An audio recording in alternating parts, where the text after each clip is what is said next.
So here we have the Volkswagen Polo SE on a 68 plate.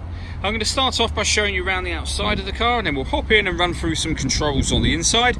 But from the outside you can see it's a 5-door car with alloy wheels. Let's start off inside the boot and then work our way around the rest of the car from there. So as we approach the boot, you'll see that we've got plenty of space in there, as well as that 60/40 split folding rear seat should you wish to increase the space further. And then underneath this tray section, a full-size spare wheel. Okay, so we're just going to work our way back round to the front of the car, and then we'll hop in and run through some controls on the inside. But now that we've done a full circle of it, you can see it's in excellent condition the whole way round. Just briefly before we climb in, I think it's well worth seeing the interior from this exterior point of view. There's plenty to run through on the dashboard, so let's hop in and we'll do that right now.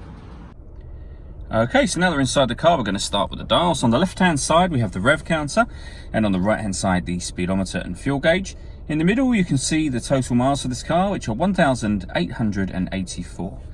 The information displayed above that can be changed using buttons on the steering wheel. So at the moment, we've got a digital readout for the speedometer, but you can change that for various different bits of trip computer information. And there are other menus available as well. So assist systems, audio, your telephone, vehicle status, and then back to where we started at driving data. We'll back out to the steering wheel and then carry on from there. Okay, so on the left-hand side, we have stereo controls, and on the right-hand side, we have the buttons I was using just a moment ago to show you the information on the trip computer. Over in the center, we have the touchscreen for the car. So this is where, amongst other things, you can pair up your phone. So hit Find Phone, and it will look for your device from there. When it comes to music in this car, firstly, with the radio, we've got DAB, FM, and AM radio available, as you can see. If you want to listen to your own music, you can do. There's plenty of ways to do that, and you can see those on screen now, but they include a couple of USB inputs, SD memory card input, and you can stream music wirelessly via Bluetooth audio. So not only will you be able to make and receive phone calls, but you can also listen to your music up on this screen as well.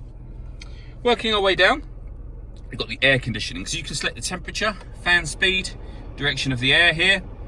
Hit that button to turn the air conditioning on, and again, obviously, to turn it off.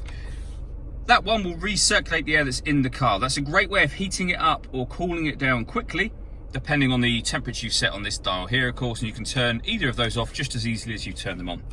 Underneath that, we have the two USB inputs that I mentioned a moment ago, a 5-speed manual gearbox, and then we have this button just here. So this turns off the stop and start. This car is designed to cut out when it's stationary in traffic to save you fuel. That button, and the light will come on, will turn that system off. And then finally, we have a 12-volt charging socket underneath this cap.